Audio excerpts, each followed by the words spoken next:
Hi, everyone. Welcome to Organic Chemistry. Hey, we got a treat for you today. We're in Unit 5, and it's all about biochemistry. And from an organic point of view, I think all biology is organic chemistry. I'm a little biased, though. So what we're doing here in Unit 5 is just kind of looking at biological molecules, biological systems, processes, and stuff from a chemistry point of view. Biochemistry, hence the name, right? Biological chemistry. From a student point of view, you might be wondering, oh boy, here comes a whole bunch of biology at me and stuff. And it's like, no, hopefully you know some biology, so you make some connections. I think that's what's really fun. You see stuff in one course that you learn from a different course come together, make sense together. But I think Unit 5 is one you're going to enjoy. There's some terms to learn and some analytical skills to develop. I'll show you what I'm talking about in a minute. But there's much less memorization. It's just looking at biological molecules and applying what you know about functional groups, about all those reactions and mechanisms we talked about already. So in some ways, it's going to be a review. We're going to review some of the reactions we've already seen. It's just happening in our bodies and in biology. Cool. All right, so let's kind of take a brief overview where we're going in Unit 5. I thought I'd just pull up this nutrition label. I'm sure you've seen that on the back of, on the package of your foods, and the back of a loaf of bread, whatever. I went online and looked up an avocado.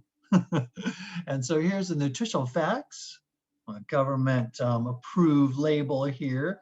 And this is kind of interesting. One avocado, a serving size, someone decided was a third of it. That's about 50 grams. So I'll come back to the 50 grams in a minute. In these government approved labels, you got the calories listed here, and then something called fat.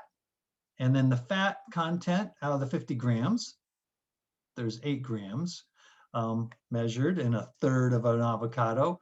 Of that 8 grams, there's saturated fat, trans fat, polyunsaturated fat, and monounsaturated fat.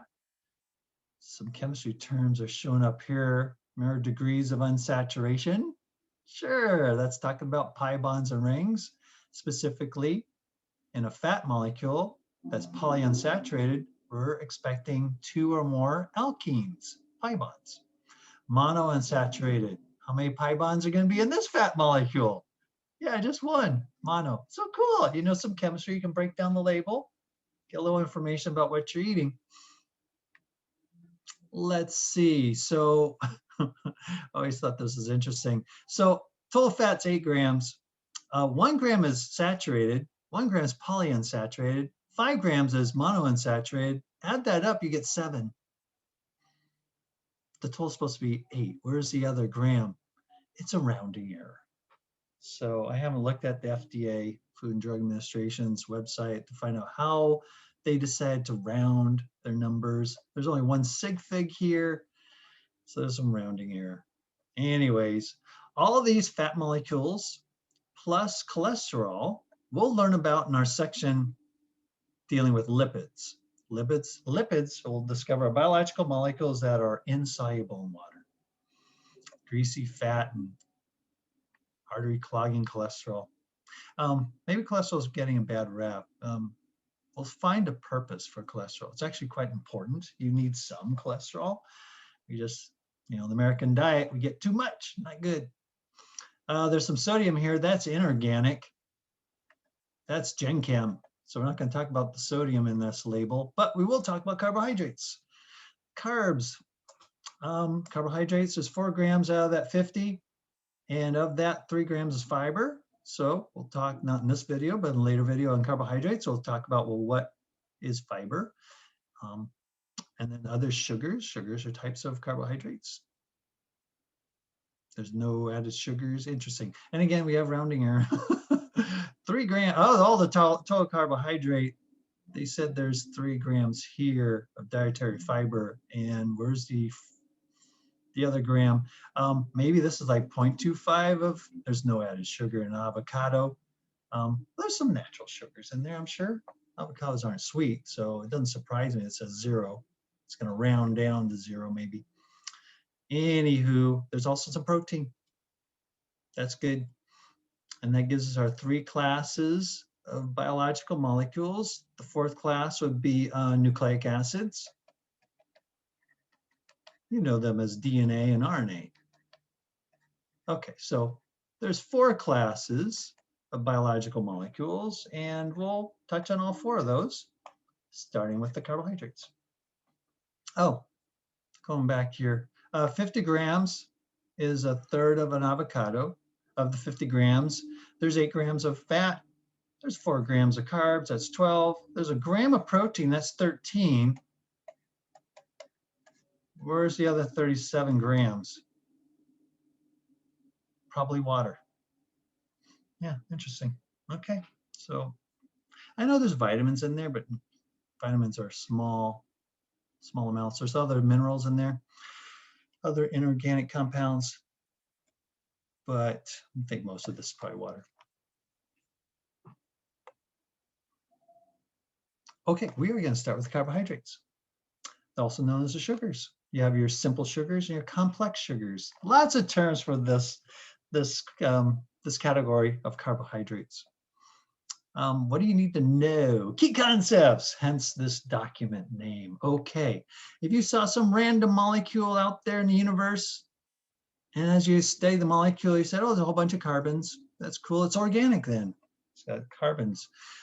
If you can find either an aldehyde or a ketone, not both, just one of these, and in the same molecule, you can locate 2 or more alcohols, and that's about it, it's a carbohydrate. That's what defines a carbohydrate. It's got to have an aldehyde or a ketone and 2 or more alcohols. Cool. Names of carbohydrates. Okay, so some names that you're already familiar with are glucose, right? If you know anyone who's diabetic, has to monitor their blood sugar. They have to measure the glucose in their blood. If you go to Starbucks and you spoon in regular sugar, table sugar, that's sucrose, also called dextrose. We'll look at those structures, but how do you know these are carbohydrates other than saying, oh, glucose, yeah, that's blood sugar. Sucrose, oh yeah, that's table sugar. You got the word sugar in both those. You can identify it with the suffix "-ose". So the suffix "-ose" is the indicator that you have a carbohydrate. Just like oic acid is a suffix for a carboxylic acid, -one is the suffix for a ketone. Yeah, so there you go. Ose ends the names of a lot of carbohydrates, but not all of them. So there's starches out there. Hey, they're found in plants. That's, like a carrot, a potato. It's full of starch. It's a food source for us. Those are carbohydrates too. And where's my ose ending on starch? No, sorry. That's the old word, starch. Glycogen, that's how we store extra glucose in this molecule, glycogen. And there's chitin. Anyways, we'll find out how to pronounce that later. Anyways, that's also a carbohydrate. And again, no ose endings. And if you take some biology, hopefully you've seen some of these molecules. Those are just examples for us today. Key concept, you do not have to memorize structures. And if you take a biochemistry course, they probably will ask you to memorize structures and names, but not here in Unit 5, organic chemistry. So I want you to be aware of these molecules. I want you to know some things about it. I will give you structures, and then given those structures, then you need to analyze it, break it down, add some terms, and so forth. I'll show you what I mean. Let's look at some ways you could classify carbohydrates. Okay, so there's 3 ways I need you to be able to classify a carbohydrate. One is by whether they have an aldehyde or a ketone. Remember, let's scroll up real quick, remind ourselves of the definition of a carbohydrate. It's a molecule that contains either an aldehyde or a ketone, and then 2 or more alcohols. Okay, so one way to classify our carbohydrates is, hey, do we have an aldehyde or do we have a ketone? And then how do we name or identify those types of sugars, those types of carbohydrates? Let's use the ose ending. Ose means carbohydrate. So those sugars that have an aldehyde are called aldoses. That's very logical. I like that. And then the sugars, the carbohydrates that have ketones, we can call those ketoses. So that's the first way you can classify your carbohydrate. Is it an aldose or is it a ketose?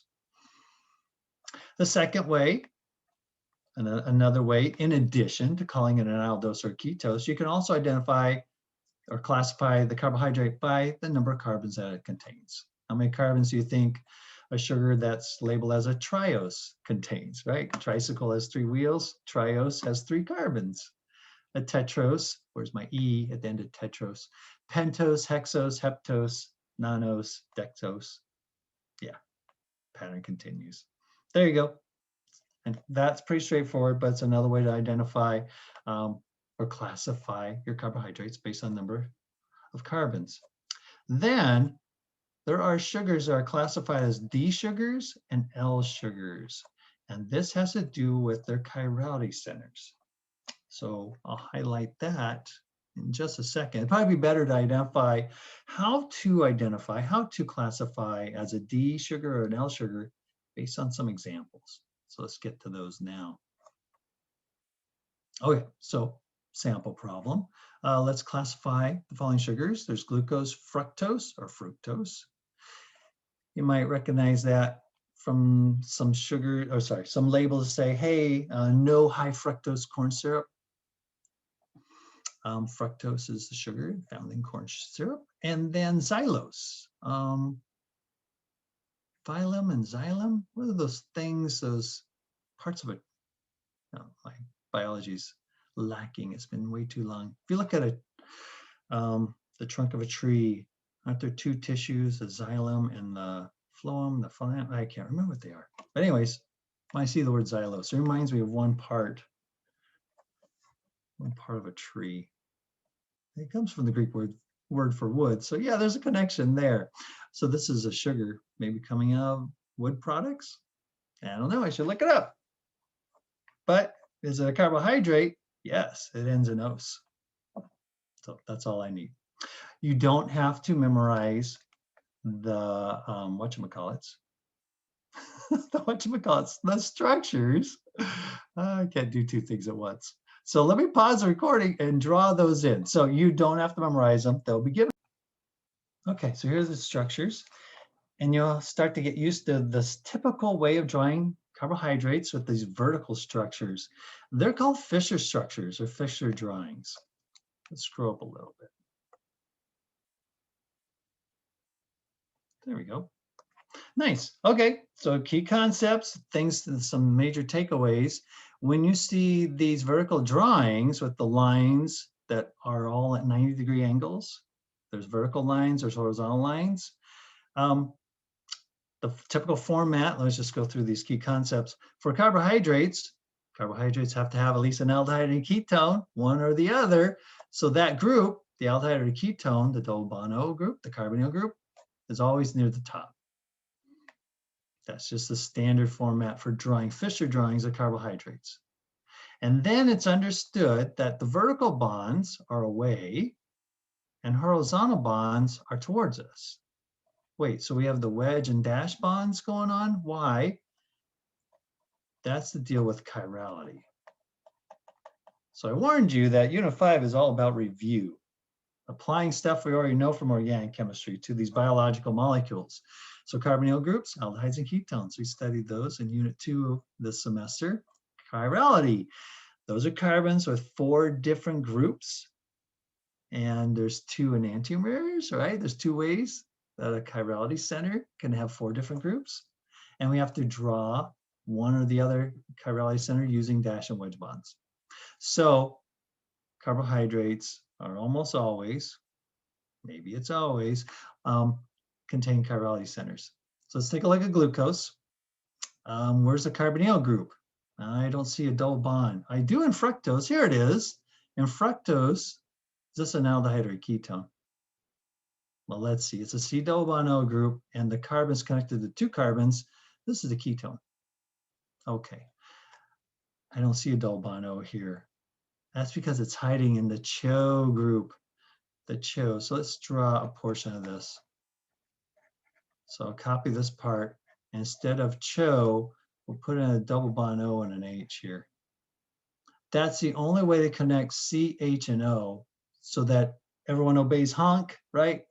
Carbon wants 4 bonds, hydrogen wants 1, oxygen needs 2 bonds in its most stable Lewis dot structures. So the CHO group is the common abbreviation for the aldehyde group. There you go. And the aldehyde's at the top. CHO group over here for xylose. And the ketone is near the top. Excellent. Okay. And then let's look at carbon 2 here of glucose. This carbon that I'm highlighting has 4 groups. It has an aldehyde group. Let's not make more marks. So this chirality center has an aldehyde on top, a hydrogen to its left, an alcohol to the right, and a 4-carbon group with a whole bunch of alcohols. Yeah, this whole thing is its 4th group on the chirality center. And all 4 of those groups are different. Okay, so glucose has a hydrogen here on a dash, this is wedge. Horizontal lines are wedged towards us. And the way to remember that is, let me get back here, is that the vertical lines are coming out to give you a hug. So they're hugging you and they're coming towards you. The vertical bonds are going away. Had a professor tell me that. It's like, oh, that's a good way to remember it. Horizontal H, horizontal hug H.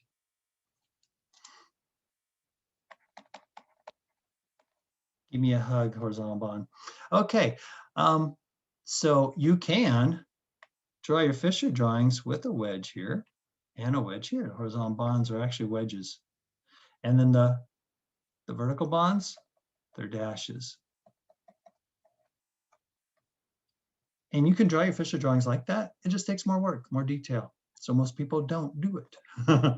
We just have to know that if you're drawing up and down, the chain up and down, and all these lines are all left, right, everything's at right angles, it's understood to be Fisher. It's understood the horizontal bonds are hugging, wedge bonds coming out towards you, vertical bonds are going away, and you can assign the chirality center an R or an S configuration. Remember the Kahn-Ingold-Prelog rules? Yeah. So anyways, still be, get some practice reviewing that because we're going to be doing that. We'll get some homework, get a little practice there. All right, so let's classify these, right? I see a little note here about DNL. That's what reminded me. That's the 3rd way to classify. Let's begin with the first way. Do we have aldoses or do we have ketoses? Well, what's glucose? Does it have an aldehyde or ketone? It's got an aldehyde. It's got the CHO group.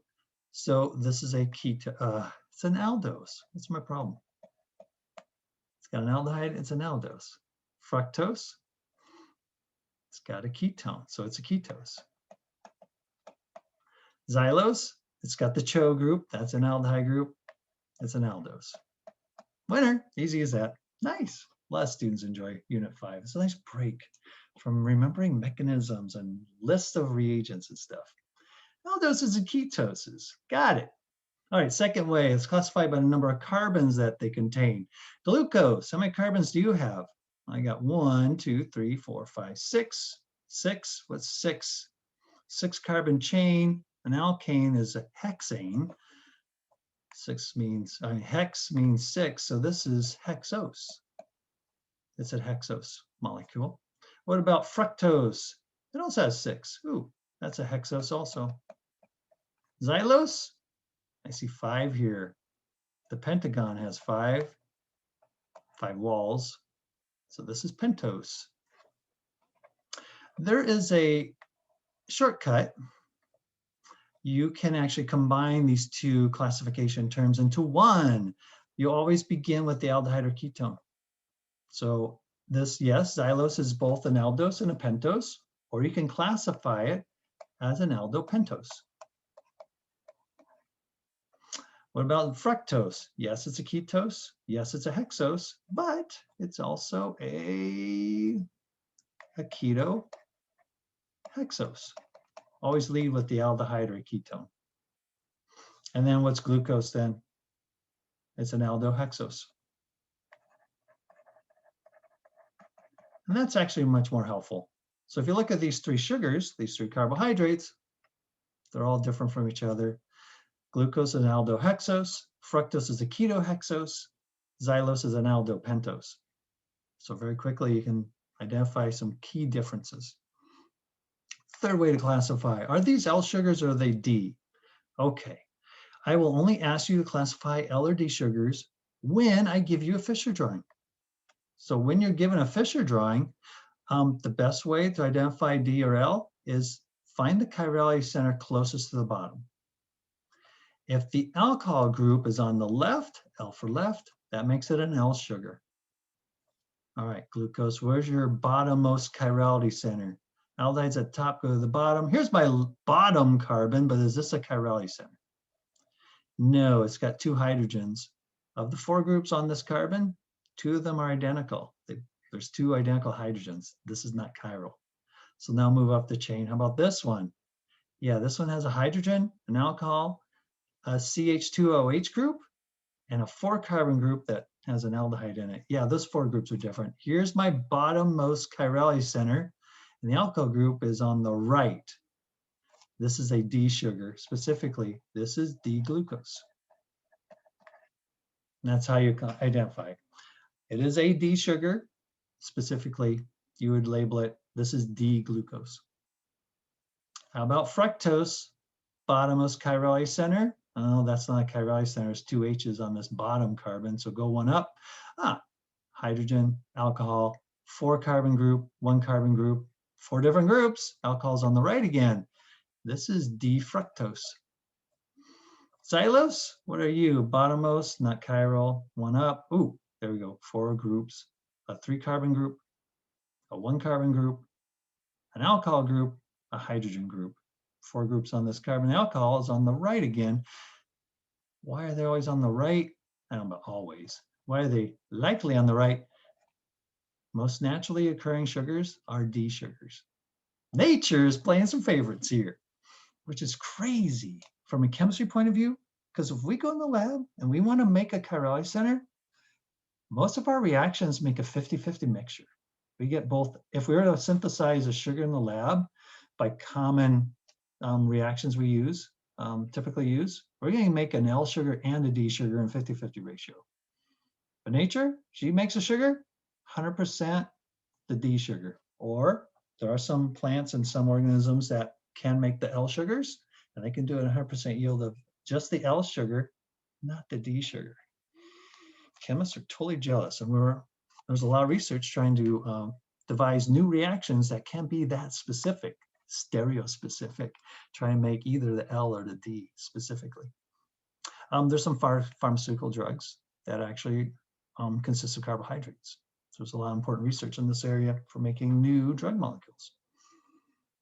What else do we need to know? I need you to know that if you look at a structure, classify it L or D, and then take note, was it a D sugar? Yeah, okay, this is most likely to be naturally occurring. An L sugar, that might be something made in the laboratory or an unusual organism, or maybe some bacteria is becoming resistant to antibiotics, and maybe this is a way they're getting the antibiotic resistance. I feel like there's something else we have to talk about. There is. It's coming up on the next page, or just down here. Next page of my notes. Here's a sample problem dealing with those 3 classification ways and chirality centers. Okay. Given the following structures of galactose, draw L-galactose. Okay, couple of things to note. 1, you don't have to memorize structures. I have to give you a structure. But given a structure, you should be able to analyze it. In other words, classify it. You can also take that structure and modify it. Okay, so that's what this question is actually asking you to do. There is a chance L-galactose has already been drawn. So you have to classify these structures, and it says it's all the same. How are they all the same? Well, here's the typical Fisher drawing, vertical drawing. You got the aldehyde group. Oh, it's not a CHO group, so maybe this is the typical one. Although, how come there's no C here? Because it's mixed. Remember, that's a skeletal drawing. The intersection of lines implies a carbon. So here's some variations of Fisher drawings. Vertical drawing without the C's in the middle, perfectly acceptable. Here's where all the atoms are identified, perfectly acceptable. And then you have to know for both of these, horizontal lines are hugging horizontal, coming out towards you, wedge bonds. Vertical bonds are dash. So if you were asked to identify whether this chiral center is R or S, you can do it. I'll review how to do that, and you should be able to do it. And then here's a Fisher drawing, where the bonds are explicitly drawn as wedge or dash. It's still Fisher. And this one, it's not a Fisher. This bond has a horizontal bond, kind of horizontal. They're supposed to be both wedged to be a genuine Fisher. This is not. Okay, so this is just a normal, if you will, skeletal drawing. Yeah, but it's still the same molecule. It's the most difficult to analyze because it isn't drawn in the familiar or the more typical Fisher drawing. All right, on to the question. Were we lucky enough and given L-galactose? Well, go to one of your 3 Fisher drawings. That's not Fisher. The last one's not Fisher. So pick one of these, go to the bottommost chirally center. Well, this bottom carbon's not chiral. Go one up. Oh, alcohol group's on the right again. It's on the right. It's on the right. These are the same. Which form of galactose do we have? We have the D-galactose. Okay, so what was the question? Draw L. Okay, I'm gonna pick this one, this type of drawing. So let's draw C. There's 1, 2, 3, 4, 5, 6. What kind of sugar is this classified out as with 6 carbons? Yep, it's a hexose. Aldose or ketose? It's an aldose. Okay, to draw L-galactose, the alcohol group has to be on the left. Yay! What's on the right then? The hydrogen. Cool. And then, what do I put here? Do I keep the alcohol group on the left side? That we didn't talk about. So let's talk about it. What you have to remember is that L sugars and D sugars are a pair of enantiomers. So what's L-galactose and what's D-galactose? They're mirror images of each other. They're enantiomers. So remember, our hands are enantiomeric, I guess you'd say. They're identical. They're mirror reflections. If you look at this hand in the mirror, the image you'll see is this one, right? Okay, so they're mirror reflections. So on this hand, the thumb is on one side, this is on the opposite. The pinky are on opposite sides. All the fingers have been switched. That's what you have to remember, is that if you get asked to draw the other form, the L form in this case, you have to switch all the chirality centers. Switch all chirality centers. That will give you the enantiomer. Okay, so yes, you have to switch the bottommost chirality center and get the alcohol on the left so that now it's an L sugar. But to make sure it's galactose, you have to switch them all. The alcohol group here is on the left, so it has to appear on the right. The alcohol group here was on the left, it's got it on the right.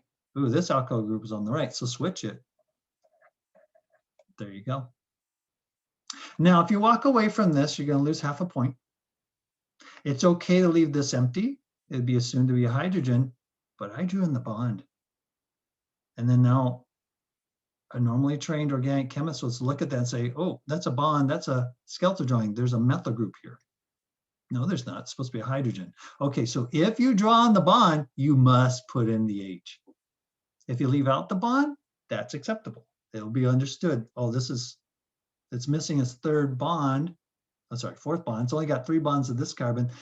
Then it must be a hydrogen. Or just to make sure there's no confusion, if you write in C, you should be drawing in your H's. There you go. This is L-galactose. What if I made a mistake and I only switched the bottommost and I left the others the same? Ooh, don't do that. If you only do that, if only one chirality center is different, they're not enantiomers. They're called epimers. And they're most likely not a pair of enantiomers. Okay, so now we had enantiomers from long time ago, first semester organic, and now we have epimers. So I do need you to know what an epimer is.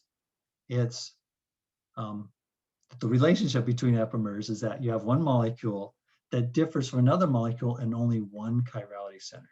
You only switch one chirality center out of the many chirality centers it has.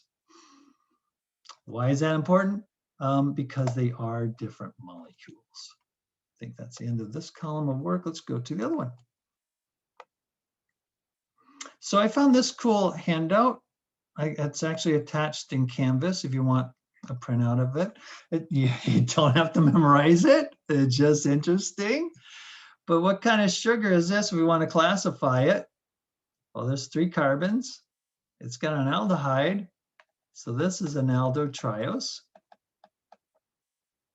And the bottommost chirality center, that one's not chiral. Right here, the only chirality center has the alcohol on the right. That makes it a D sugar. And specifically, this is D-glyceraldehyde. That's the name of that carbohydrate. What does L-glyceraldehyde look like? You switch these two, right? You switch all the chirality centers to get the other one. And this molecule only has one chirality center. So I switched all the chirality center. Here's the L-glyceraldehyde.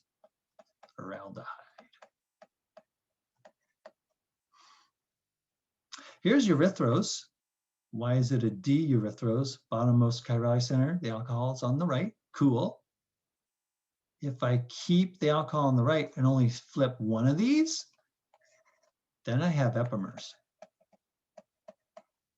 These are epimers. The epimer of D-erythrose is D-threose.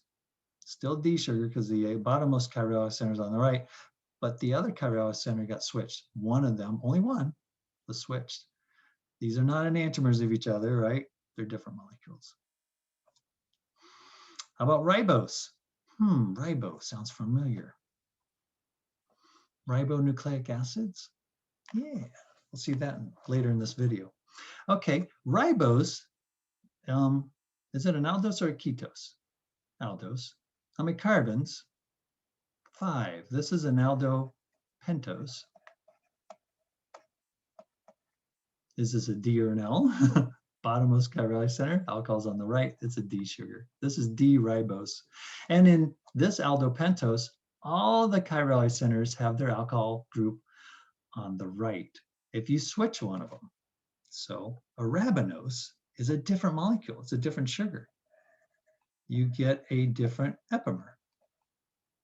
One epimer of ribose is arabinose, where the top chirality center was switched. But what if you just do the middle one?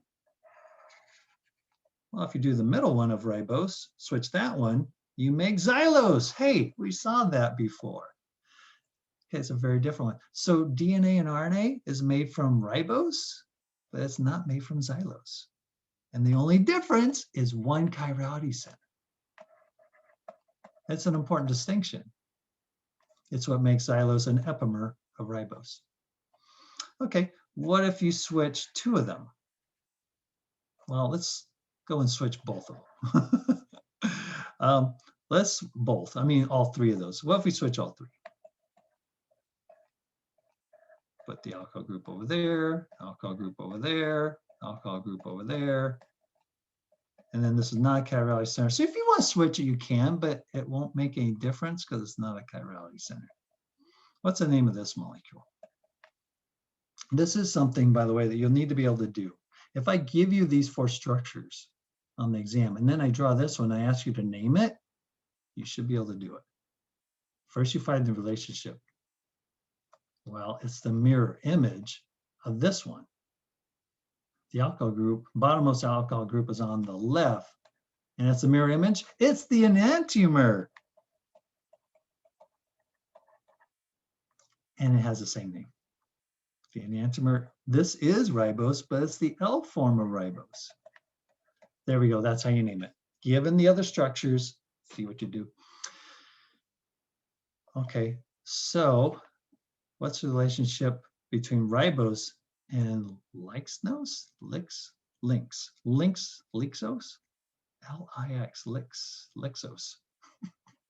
Lixose, Lixose, maybe. This one.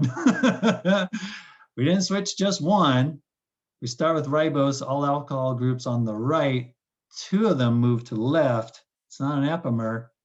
Do you remember back last year when we talked about enantiomers? What was the other combination? If you don't have mirror images and they're non-superimposable, it was the other type of relationship. They are diastereomers. There you go. There's a relationship.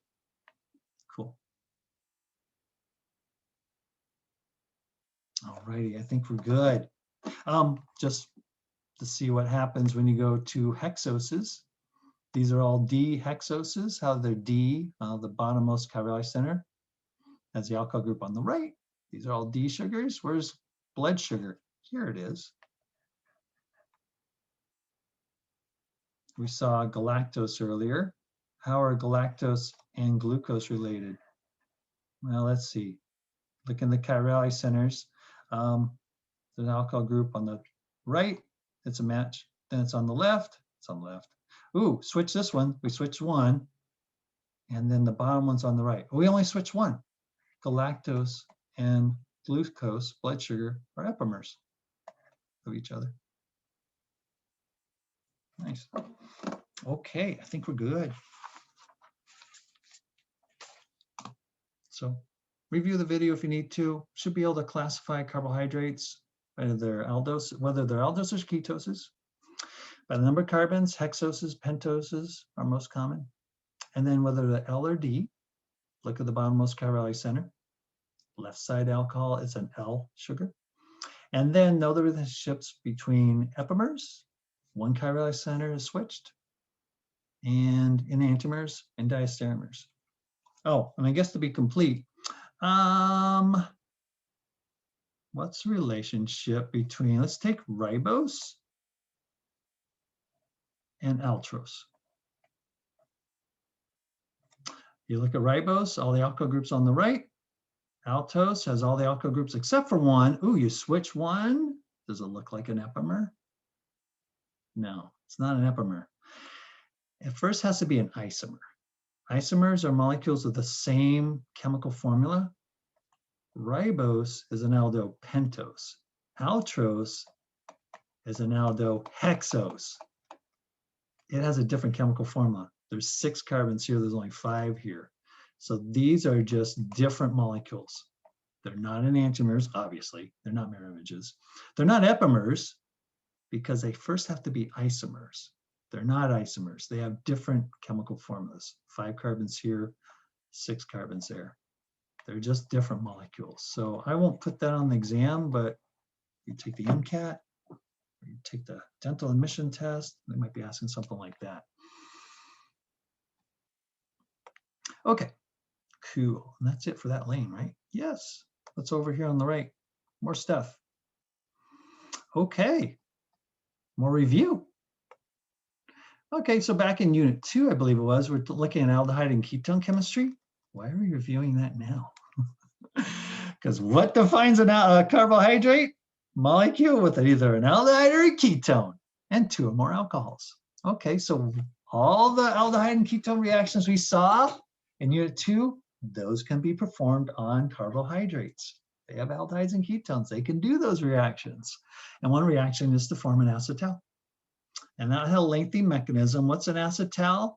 It's a carbon linked to 2 ethers. That makes up the acetal group. There's also something called a ketal. That's where you begin with a ketone. But we've been kind of loose with that. Even if you start with a ketone, I would still say the product is an acetal. Anywho, let's look at the mechanism. The overall reaction is you start with an aldehyde ketone. You need an acid catalyst, so H+, and then you need a pair of alcohols. Whoops. I used methanol, they did. And then at the end, where you had double bond O, split it in half, form two O's. So take the double bond O, split them, make two single bond O's, and then oxygen, you need two bonds. Where do these oxygens come from? They came from the alcohol. Keep your carbons. They each have methyls on there. There is the acetal product. Yeah, so this molecule and that one should be the same. It's just drawn a little differently. Okay, so what's the mechanism? The acid attacks first. Well, the lone pair on the ketone or aldehyde attacks that. It protonates, a hydrogen ion protonates, the acid protonates to give 3 bonds oxygen, makes the carbon more electrophilic is the word. It draws in a lone pair on the oxygen of the alcohol, bumps up the pi bond. Get this structure. This oxygen has 3 bonds. Doesn't like it. It takes back its lone pair. When we drew the mechanism, we said that this oxygen went and grabbed it. And I don't think we drew it with this curved arrow. And then from this stage, we went right over to here. No, we didn't. Here. Yeah, we went, no, here. Follow the arrows, Dennis. The mechanism goes here to here. So let me try that again. When we did the mechanism, you could go find that video and take a look at it. We said, hey, the lone pair where the ketone used to be is going to grab this extra hydrogen and we'll get this structure here. Okay, but today what we want to do is show that you can actually have this hydrogen come off. So a base could pull this hydrogen off, or this molecule is an acid. It can donate H+, kick out H+, and then this bond will turn into a lone pair on oxygen. It'll be nice and happy with 2 bonds, 2 lone pairs. And what you get is called a hemiacetal. You're halfway to the acetal. You have an alcohol and an ether connected to the same carbon. So not quite a full acetal, but you're halfway there. Hemisphere is half a sphere, hemiacetal, half an acetal. We need to be able to recognize this when we study carbohydrates. Why? Because they can do this. They have aldehydes and ketones. So the halfway point is a hemiacetal. And then continuing on in the mechanism, this H+ then can go on this oxygen. So the lone pair grabs it, get to the structure. And then once here, this is a water molecule that needs to be kicked out. So the ether oxygen can bring down its lone pair to create a double bond. And this carbon says, whoa, can only do 4 bonds at a time. So if I'm going to make a 4th bond up here, this bond has to break and the water molecule leaves. There it is. Then you get a second alcohol molecule. You need 2 alcohols to make an acetal. The alcohol's lone pair bumps up the pi bond, connects. And then we said there was a base, probably this water molecule. We'll grab this H+, and then this bond will return to the oxygen as its second lone pair, and we got the acetal.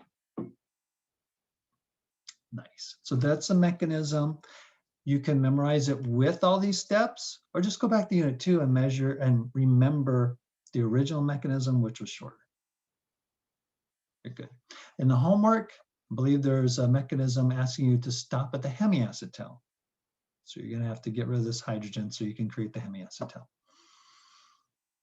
And the overall is either a ketone or an aldehyde needs 2 alcohols to form your acetal. What's a carbohydrate? A molecule with either a ketone or aldehyde and 2 or more alcohols. So sugars, carbohydrates, are always making hemiacetals and acetals. It's in their nature. So let's take a look at that.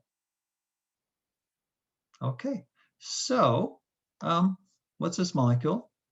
You don't have to memorize it. I'll tell you on the exam. This is glucose.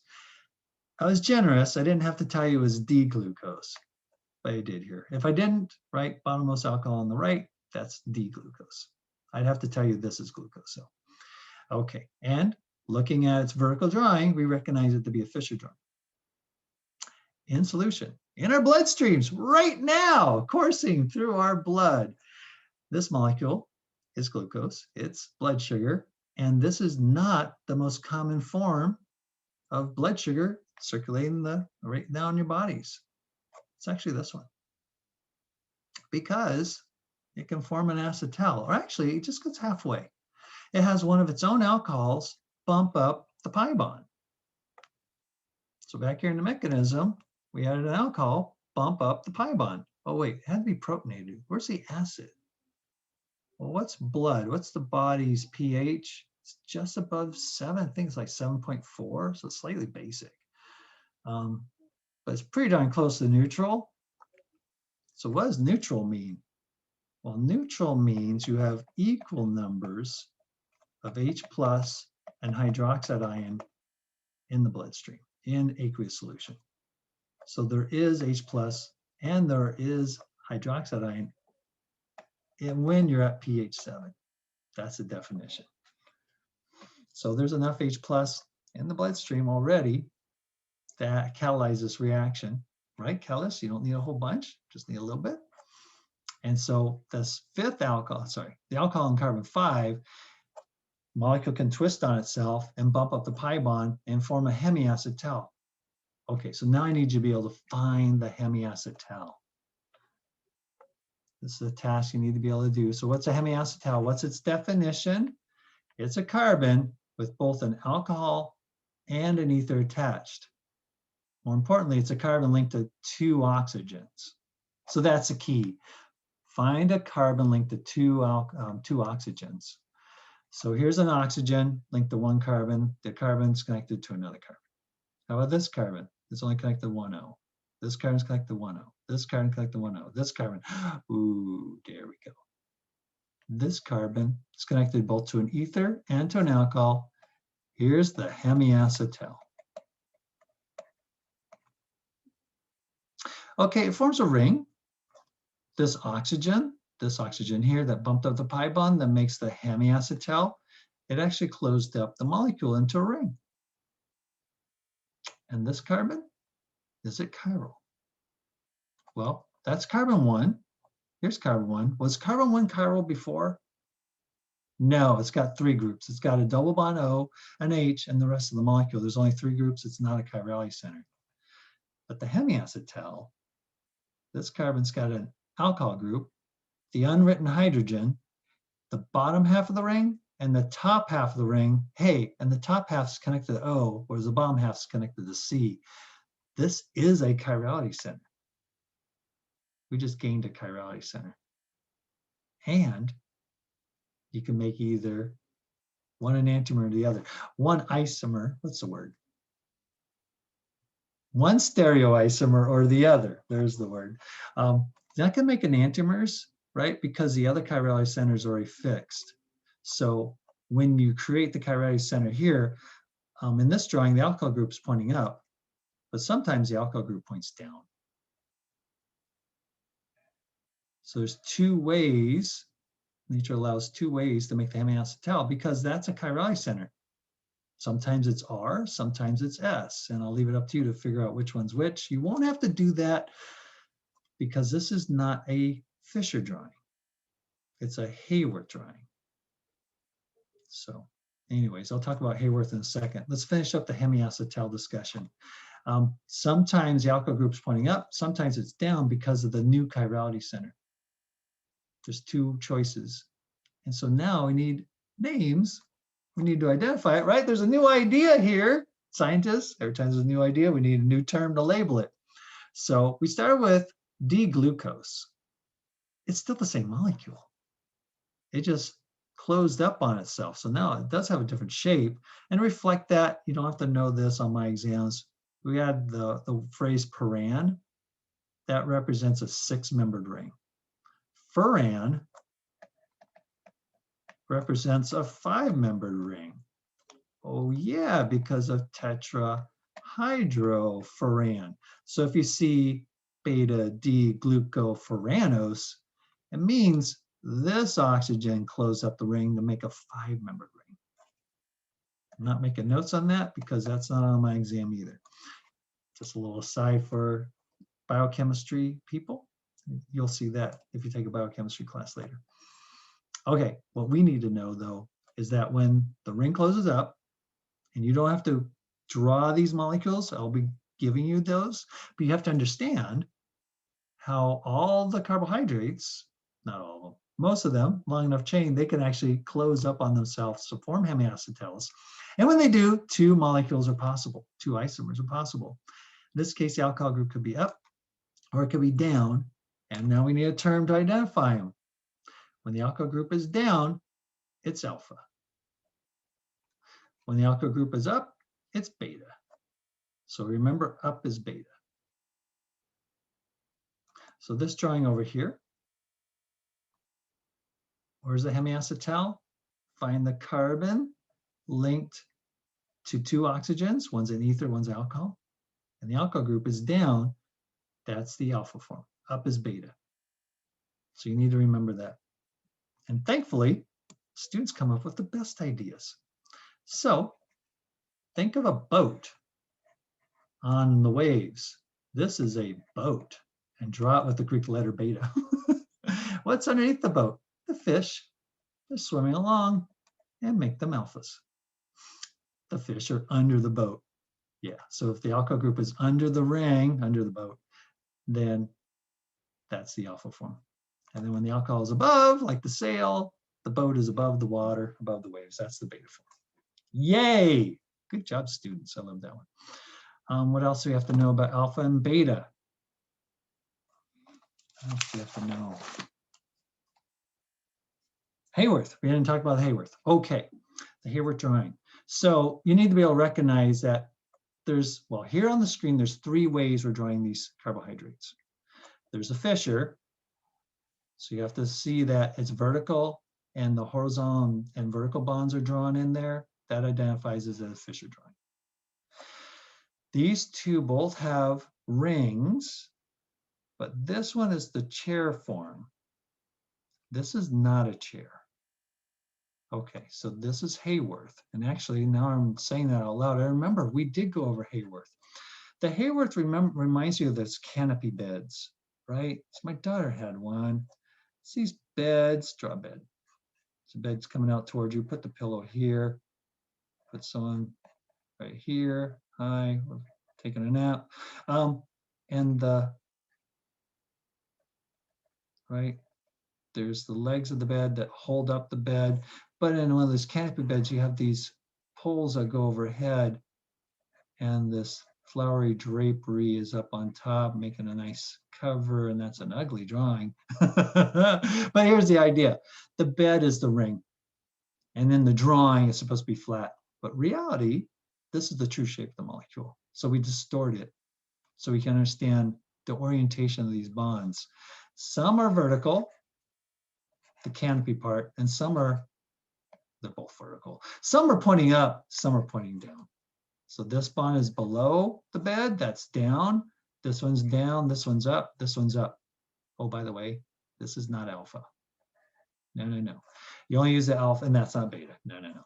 You only use alpha and beta on the hemiacetal, or in a minute we'll see acetal. Okay, but more about Haworth. Bonds are pointing up are different from bonds pointing down. That's telling us the chirality center. So in a biochemistry class, not this class, a biochemistry class would ask you, take this drawing and turn it into a fissure. You draw it. And there's a way where you look at the fissure and say, okay, when this bond is on the right, that's carbon 2, here's carbon 2. That means the bond is pointing down. And 3, carbon 3 has the alcohol group on the left. So when you draw in the Haworth carbon 3, the alcohol group's pointing up. And that keeps the chirality centers the same. Why does that matter? Because you mess up and put the alcohol group on the wrong side, I just made the epimer. I just made one of the other aldohexoses. That would no longer be derived from glucose. It's not blood sugar anymore. So the chirality centers are super important. Okay. Last thing about the chair. Where's the equatorial and axial bonds? Oh, okay. Axials are the vertical bonds. So that's an axial bond. That's on an axial bond. That one's on axial. That one's axial. Where are the alcohol groups? Ooh, this one's an axial bond. Everything that's pointing away, almost horizontal, but a little bit up, that's an equatorial bond. That's an equatorial bond, equatorial bond, equatorial bond. And nature prefers to put the largest groups equatorial. Is this axial or is this equatorial? You cannot tell. It's the Hayward drawing. We don't know. We'd have to draw it. And actually, there's two ways you can do a chair. You can flip it. In one of the chairs, it can be equatorial, but when you flip it, it'll be axial. Okay, so yes, go back and review how to draw your chair, because you're going to be doing that in the homework, because carbohydrates can form these 6-member rings. It's not hexagon, it's not cyclohexane, because you have to change one of the carbons to an oxygen. But the premise is the same. We're going to have axial and equatorial bonds. Axial bonds are crowded. The 1,3 diaxial interactions. So this hydrogen, that alcohol, those groups are getting too close together. Their electrons are repelling each other. It's getting crowded. So to minimize that, nature puts the biggest groups with the most electrons on the equatorial bonds, get them away from the other groups that are 1 and 3. All righty, let's see, last thing. Alpha and beta are reserved just for the hemiacetal and the acetal groups. That new chirally center is called the anomeric carbon, right? New idea, new names. We have epimers, we have enantiomers, we have diastereomers, and now we have anomers. So what's the relationship between the beta form of glucose and the alpha form? It is an epimer, so you can call it an epimer, but the word that's reserved for this special epimer, where your hemiacetal carbon is the one that's getting the chirality center switched, those are anomers, or the anomeric carbon is having its stereochemistry change. Sometimes the alkyl group's down, alpha, sometimes the alkyl group's up, beta. Anomeric carbon, those are anomers of each other. Ooh-wee. Okay, we mentioned ribonucleic acids. So here's ATP, the fuel of the cell, powerhouse of the cell. Not powerhouse, that's the mitochondria, right? But ATP is the fuel source of the cell. So here's the structure of ATP. I'm sure you've heard it before. Adenosine triphosphate is what ATP stands for. And right in the middle is ribose. And it's drawn in a Hayward drawing, right? So then the question, is ATP made? It is made from ribose, but is it taking the beta or the alpha form? Well, what you need to do is find the acetal or hemiacetal, and it's hiding. Let's draw ribose over here without all this, the phosphates or the nitrogenous base adenine. So here's ribose in the furanose form, the 5-membered ring form. 5 carbons in a ring, yeah, this is the pentagon. And then right here is a carbon with an ether and an alcohol. And over here is a carbon with both an ether and alcohol. So this is something I should point out. In the Hayward drawing,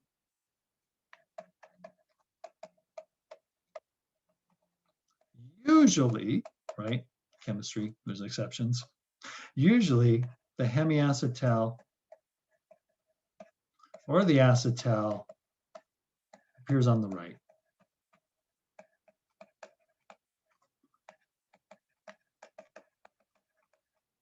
In the Hayward. So I have a Hayward drawing, right? It looks like those canopy beds, vertical lines. Okay, so go to the right side, start looking there. Oh yeah, here's a carbon linked to 2 oxygens. One's an ether, one's an alcohol. Oh yeah, that's a hemiacetal. They usually appear on the right side. So start looking there. Okay, so here's my anomeric carbon. Anomeric carbon. The alkyl group is up. Not swimming with the fishes, it's up. This is the beta form. So what do I have here? Well, the hydrogen on the anomeric carbon's down, so that's consistent. And then when nature makes ATP out of ribose, she swaps out the alcohol group with the nitrogen of adenine. So right here is what used to be a hemiacetal. It's kind of an acetal, but that should have been an oxygen to be an acetal. It's a different functional group. But here you go. This is beta. Of the anomeric carbon,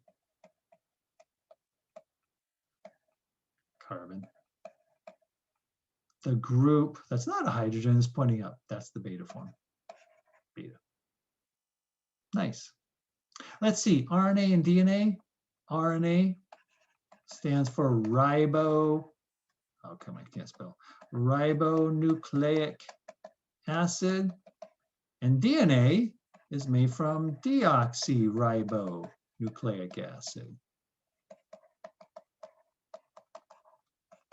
What's the difference?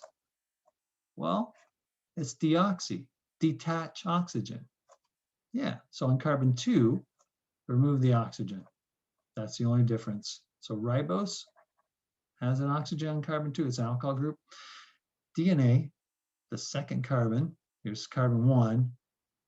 So we're the acetal group. That's where the aldehyde used to be. That's the most important carbon when we're naming. If you had the name glucose with the IUPAC name, you start on the aldehyde group. That's more important than the alcohol. That's carbon 1. And then everywhere else, number from there. On carbon 2, right here, we detach an oxygen. Okay, I need you to know that. DNA, RNA, kind of important. Okay, but that's about all we're going to talk about with nucleic acids, another category of biological molecules. So this is the first part of carbohydrate chemistry. There's a second video to discuss more about it. We haven't even seen acetals yet. That's an important functional group in carbohydrate chemistry. But right now, we'll just end this video with just a quick overview of nucleic acids, a second category of biological molecules consisting of DNA and RNA. So what else do I have on this page? Yeah, deoxy means to detach. So a lot of this you've already seen, but let's take a look at DNA and RNA from a chemistry point of view. Hopefully you've had some biology either in high school or middle school, or maybe now in college if you're a bio major. So there's RNA. This makes up RNA. This is ATP. ATP is used to make RNA. And if you detach this oxygen, you would actually get DATP. So detach that oxygen, just have a hydrogen, then this molecule is DATP. A lowercase d stands for deoxyribose, was used to make it. And that's a building block for DNA.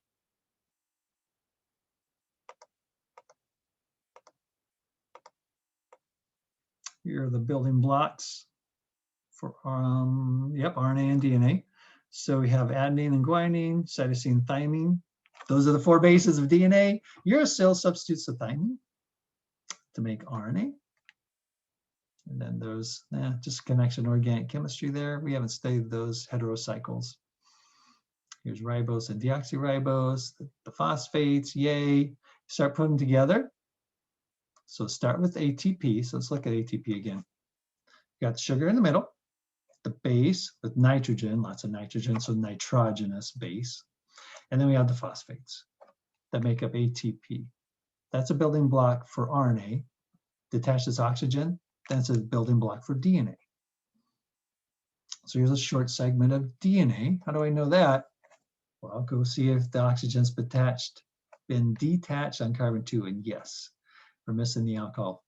So this is DNA. So we have the base, we had the phosphates over here, they're gone. This is the end of the chain, the DNA chain, and here's the nitrogenous base. Here's another sugar, a ribose, deoxyribose, the base, and here's a phosphate. And this phosphate connects it to the sugar. So, and that's what makes up the chain, is one sugar connects a phosphate, connects to the next sugar, phosphate, next sugar, phosphate, next sugar.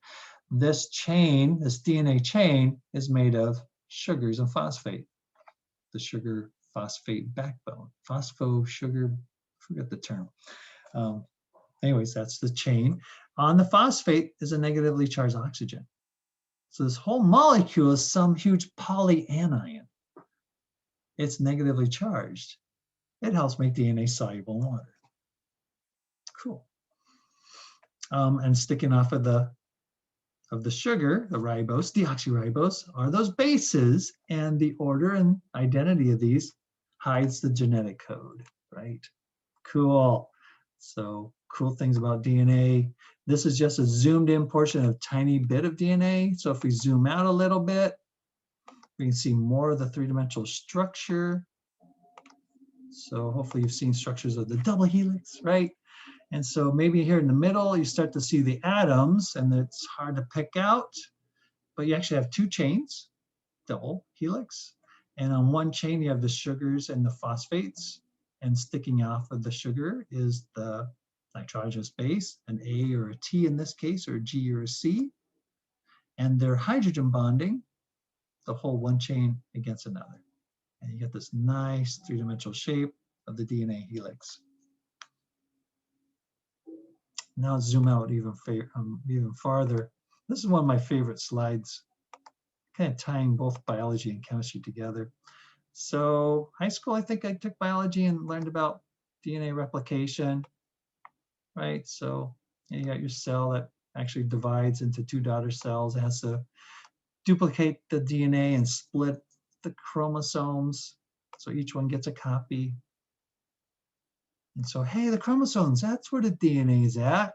You can see it in the microscope. It's right there. There they are. Okay, that's one of my favorite slides. So now we get a sense of how big a cell is. You can see it in a microscope. Now we get a sense of how big a molecule is. Okay, it turns out one chromosome, one leg of it, is actually consisting of a long chain. Well, is that the double helix of DNA? Nope. So if you zoom in on all these the single chain, it actually is a coil in itself. So this is all coiled up to make the leg of the chromosome, but that long chain is itself a coil. And you zoom in on that, it's another coil. You zoom in on that, it's another coil. And now you can unravel this coil, and actually you can see that that little thread is the DNA chain. Super tiny. What's around it? These are proteins called histones. They're trying to stabilize this very thin thread of a molecule, the double helix. Oh, there we go. We gotta slide down so you can see the double helix. There we go. It's trying to protect it when it's in this tightly raveled up form, neatly organized. Isn't that cool? All right, everyone. That's enough for this video. I'll see you in the next one.